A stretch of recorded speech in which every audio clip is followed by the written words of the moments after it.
So when you are entering into this game of UPSC or MPSC, make sure that you have to sacrifice anything which will take you to your goal. लेकिन problem ये है कि हमें tension होती है, यार दोस्त की एंगेजमेंट है, उसकी बर्थडे पार्टी है, उसकी शादी है, अटेंड नहीं करूंगा तो बोलेगा मैं तेरी शादी में नहीं आऊंगा, एंड ऑल. लेकिन बिलीव मी, जब आप IAS बन जाओगे, वो सामने से याद दिलाएगा, भाई इनविटेशन कार्ड नहीं भेजा तूने. समझ रहे हो? तो जो कुछ भी इसके लिए सेक्रीफाइस कर रहे हो, वो जब आप उस पोस्ट पे पहुंचोगे, सब कुछ वर्थ है, सब कुछ. ये जितने भी फोटोग्राफ्स लगे हैं, सर ने जैसे बताया कि जितने भी इंसान सक्सेसफुल हुए, अगर आप उसकी लाइफ स्टोरी देखेंगे तो कहीं ना कहीं एक मोमेंट आता है जहां पे वो इंसान की जो स्ट्रगल है वो पीक पे हो जाते हैं. वो इस मोमेंट पे आपको डिसाइड करना है कि आपको वहां से यू टर्न लेना है या आपको वहां से आगे निकलना है. इन सब लोगों ने डिसाइड किया कि उनको वहां से आगे निकलना है. एंड दैट इज द फंडा ऑफ लाइफ.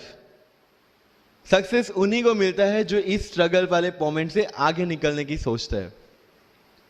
जब भी आपको लगे कि आपके सिर पे बहुत मुसीबत है, जब भी आपको लगे कि आप हर तरह से गिर चुके हैं, जब भी आपको लगे कि आपके पास कोई ऑप्शन नहीं है, तब एक चीज आप अपने दिमाग में लाइएगा कि यही मोमेंट है जहां से आपकी तकदीर बदलने वाली है.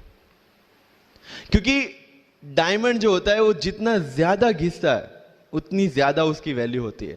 सोना जो होता है वो जितना ज्यादा तपता है उतनी उसकी वैल्यू होती है. अगर आप जिंदगी में तप रहे हैं, अगर आप जिंदगी में घिस रहे हैं, अगर आपको लग रहा है कि आप हर तरह से मुसीबतों में गिरे हुए हैं, तभी आपकी जो वैल्यू है वो बढ़ने वाली है.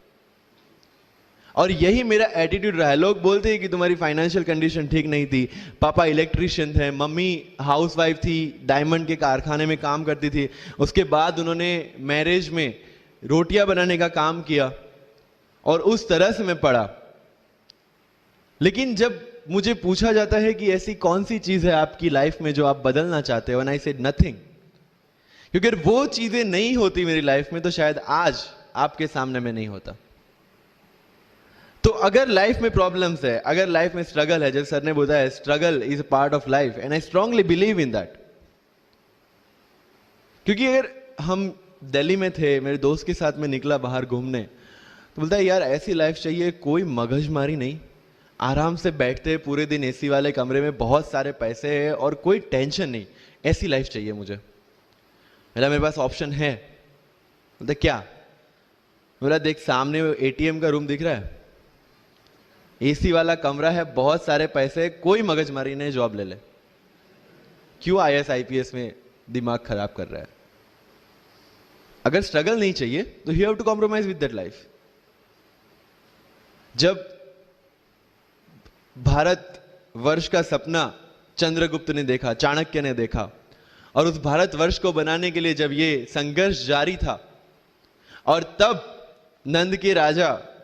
राजा धनानंद की डॉटर दुर्धरा से चंद्रगुप्त को प्यार हो जाता है. और जब चाणक्य उनको बोलते हैं कि नहीं, तुम्हें उससे दूर रहना है, और तब चंद्रगुप्त बोलता है आचार्य, कभी कभी सोचता हूं कि जिंदगी में या ये भारत के सम्राट बनने के लिए इतना त्याग, इतना बलिदान ना देना होता तो. और तब चाणक्य रिप्लाई करते हैं तो हर कोई भारत का सम्राट होता.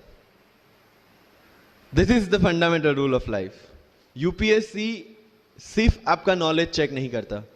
Make it very clear in your mind. जैसे सर ने बोला, it's a game of wisdom. आपको पहले ऑफिसर बनना पड़ेगा यहां से. UPSC का काम तो सिर्फ थप्पा लगाना है कि हाँ ये ऑफिसर बन गया. जितने भी IAS IPS ऑफिसर्स को आप मिलोगे, you will realise this thing कि ऑफिसर वाली क्वालिटीज इसमें पहले से है. आप जब प्रिपरेशन स्टार्ट करते हैं तभी से समझ लीजिए कि आपकी IAS और IPS की ट्रेनिंग भी स्टार्ट हो गई. बिकॉज जो क्वालिटीज आपको चाहिए as an officer, as a IAS, as an IPS, क्या क्वालिटीज चाहिए? फर्स्ट ऑफ ऑल कॉन्फिडेंस, कि जब आप उस सीट पे बैठते हैं, आपके सामने कोई भी क्वेश्चन आएगा, you will be able to handle the issue. ये कॉन्फिडेंस लेके आपको उस सीट पे बैठना है. यही कॉन्फिडेंस चाहिए when you start the preparation. Decision making, अगर हर एक टॉपिक पे आप हर एक कोई को पूछने जाते हैं भाई इसमें कौन सी बुक पढूं, इसमें क्या पढूं, इसमें क्या करूं, then you are not suitable for this exam. आज मेरे पास काफी मैसेजेस आते हैं, sir please give me your strategy. I am sure आप में से काफी लोगों ने किसी टॉपर्स को पूछा होगा, please share your strategy. Why? हर एक की स्ट्रेटजी अपनी खुद की होती है। अगर आज 990 लोग यूपीएससी में सिलेक्ट हुए तो यू विल गेट 990 स्ट्रेटजीज, क्योंकि हर एक की स्ट्रेंथ और हर एक की वीकनेस अलग है। You have to understand this. आप कभी डॉक्टर के पास जाते हैं बीमार होके, और कभी डॉक्टर को यह बोला है, सर जो आगे वाले पेशेंट को दी ना, मुझे वही मेडिसिन चाहिए। डिड यू से लाइक दैट? नो, क्योंकि उसकी बीमारी अलग है, मेरी बीमारी अलग है। सेम चीज विथ यूपीएससी, आपकी स्ट्रेंथ और आपकी वीकनेसेस अलग है, किसी टॉपर की स्ट्रेंथ और किसी टॉपर की वीकनेसेस अलग है। Why should I walk on the same path, जबकि मुझे पता है कि वो मेरे लिए बना ही नहीं। I have to create my own path. मेरा यूपीएससी का जो बुक लिस्ट है वो अगर आप देखेंगे ना, तो यू विल फाइंड कि ये completely out of the box book list है। मैंने कभी लक्ष्मीकांत नहीं पढ़ी। आई नो यूपीएससी फ्रेटर्निटी के लिए ये बहुत बड़ा स्टेटमेंट है। I never read Shankar IAS, I never read Yojana, I never read Kurukshetra. I didn't do writing practice for mains. मैंने मेंस में GS2, GS3, GS4 का एक एक पेपर, एक ऐसे और ऑप्शनल का एक एक पेपर लिखा है। That's all about my writing practice, because I knew what are my strength and what are my weaknesses. Mains में 3 चीजें होती है, handwriting, speed and content. When I was so sure about my handwriting and my speed, why should I waste my time on writing the papers? Instead of that, I focused on improving my content. Getting my point? So if you are the aspirant की जिसको लगता है कि 3 घंटे में मेरे से paper finish नहीं होता, then go for writing practice. Then write as much as you can because you need that. But किसी टॉपर ने 50 पेपर लिखे हैं, 3 टेस्ट सीरीज ज्वाइन किया है, इसलिए मुझे भी करना पड़ेगा। No, that is not the rule in UPSC. किसी ने ये टेस्ट सीरीज ज्वाइन की, मैं वहां चला गया, किसी ने वो टेस्ट सीरीज की, मैं वहां चला गया। No, you have to create your own path, and this was the biggest part of my UPSC preparation. सुनो सबकी, करो मन की। This is applicability of your mind, क्योंकि आपकी स्ट्रेंथ, आपकी वीकनेस आपसे ज्यादा अच्छा कोई नहीं जानता। आपके पेरेंट्स भी नहीं, आपका सबसे क्लोज टीचर भी नहीं। आपको 3 बार चीजें पढ़ के समझ में आती है, किसी को 5 बार पढ़ के समझ में आती है, किसी को 1 बार समझ में आ जाती है। But I want follow the same path जो आगे लोगों ने फॉलो किया है, वो मेरे लिए बना ही नहीं है। I have create my own path. Getting my point? Yes और नो? सो जो मजदूरी है वो सड़क पे एक इंसान 12 घंटे गड्ढा खोद के भी करता है, और एक टॉप कंपनी का सीईओ भी 12 घंटे दिमाग चला के मेहनत करता है। लेकिन how he is different from that person on the road? Because he uses his mind. In UPSC we are suppose to do the same. मुझे पता चला कि भाई लक्ष्मीकांत मेरी मेंस की रिक्वायरमेंट फुलफिल नहीं करता, प्रीलिम्स जैसे सर ने बताया was not into consideration. I know कि उसमें सिर्फ एक ब्रिज क्रॉस करना है, एक हर्डल क्रॉस करना है।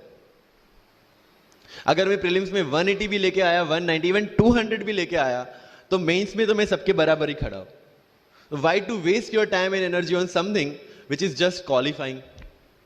Instead of that, put your focus and energy to something, mains and interview, कि जिसकी वजह से आपको सर्विस मिलना है। Good marks in mains ensure that you are in the list. Good marks in interview ensure that you get the service of your preference. Prelims is about quality. Mains is about quantity. Prelims में always मेरा target एक ही था, जो भी test में देता था, जो भी मैं सॉल्व करता था, I just need to cross 120, that's all. जितना सेफली मैं 120 क्रॉस कर लेता था, I put the paper aside, क्योंकि आज तक यूपीएससी का कट ऑफ कभी 120 से ऊपर गया नहीं और जाने वाला नहीं है। That was very clear in my mind. So minimum risk लेके मैक्सिमम आउटपुट लेना वो प्रीलिम्स का काम था, एंड उसके लिए आपको सिर्फ प्रैक्टिस ही चाहिए। As sir said, there is no separate preparation for prelims. What I did, January तक मेंस ओरिएंटेड प्रिपरेशन, February से I started test series. Vajiram में January से टेस्ट सीरीज स्टार्ट हो जाती है। I started test series, I started revising the things and then prelims आ गया, दे दिया, खत्म। So मेरा स्ट्रिक्टली एक ही चीज आपको कहना है कि अगर आपका प्रीलिम्स जून में है तो मिड ऑफ मई तक सारी टेस्ट सीरीज खत्म कीजिए। लास्ट 15 डेज में सिर्फ यूपीएससी के प्रीवियस ईयर के पेपर्स कीजिए, तो आपका जो माइंड सेट है वो यूपीएससी एंगल से सेट हो जाएगा। जो पर्सनालिटी टेस्ट लास्ट में यूपीएससी लेता है, इंटरव्यू नहीं है वो, we consider it as interrogation. Interview को इंट्रोगेशन लेके चलता है। वहां पे पूछताछ होगी नहीं। अगर यूपीएससी के इंटरव्यू में 10 में से 9 क्वेश्चन के आंसर भी आप सॉरी सर और sorry ma'am I don't know कह के देते हैं, उसका कोई इंपैक्ट नहीं पड़ता। इंपैक्ट पड़ता है वो 9 क्वेश्चन न आने का प्रेशर आप कैसे हैंडल करते हैं। आपके पसीने छूट जाते हैं या आप वही टेम्परामेंट के साथ इंटरव्यू कंटिन्यू करते हैं।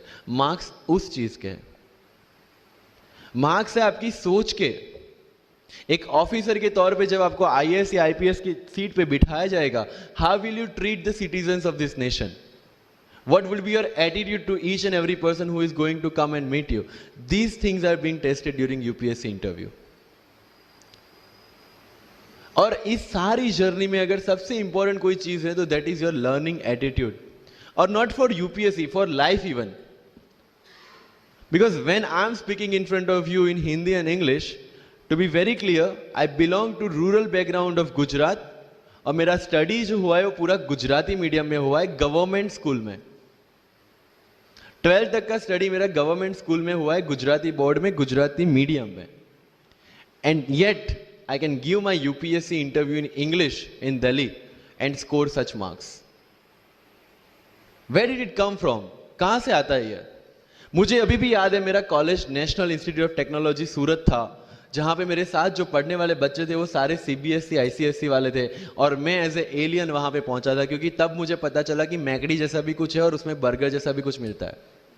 That was my first exposure to any metro city. And जब मैं उनसे इंटरेक्शन करता था और इंग्लिश बोलने की ट्राई करता था, तो जैसे संजू मूवी में इंग्लिश दिखाया गया है गुजरातियों का, जो जीरो को जीरो बोलते हैं, उसी तरह I was also like that. Mother